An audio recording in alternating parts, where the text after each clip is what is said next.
Chief minister Revanth Reddy نے کہا کہ شہر حیدرآباد کی توسیع کے مطابق عوام کو بہتر سے بہتر سہولیات فراہم کرنے Hyderabad disaster response and assets monitoring protection یعنی ہائیڈرا کو تشکیل دیا جائے۔ انہوں نے کہا کہ نیشنل ڈیزاسٹر مینجمنٹ ایکٹ کی طرح اس نئے نظام ہائیڈرا کو تشکیل دینے کا فیصلہ کیا گیا۔ انہوں نے عہدیداروں کو مشورہ دیا کہ وہ ہائیڈرا کی تشکیل اور اس کے قواعد و ضوابط کی تیاری کے لیے تفصیلی مطالعہ کریں۔ انہوں نے کہا کہ گریٹر حیدرآباد میونسپل کارپوریشن کے علاوہ H M D A, water board, vigilance, traffic, برقی پولز کے ساتھ تال میل کرتے ہوئے مناسب انداز میں ہائیڈرا کو کارکرد بنایا جائے۔ موجودہ enforcement, vigilance and disaster management کی تزئین نو کرنے کی ہدایت دی گئی۔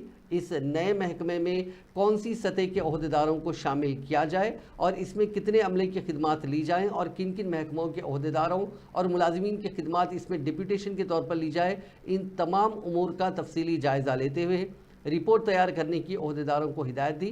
جی ایچ ایم سی کے علاوہ حیدرآباد آؤٹر رنگ روڈ تک 2000 کلومیٹر کے احاطے میں ہائیڈرا کو کام کرنا ہوگا۔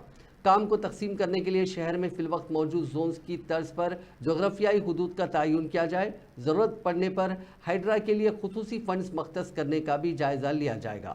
آنے والے اسمبلی اجلاس میں اس کا مسودہ تیار کرنے کی ہدایت دی گئی ہے۔ چیف منسٹر ریونت ریڈی نے ہائیڈرا کی تشکیل اور اس کے قواعد و ضوابط کی تیاری سے متعلق سیکریٹریٹ میں ایک جائزہ اجلاس منعقد کیا تھا۔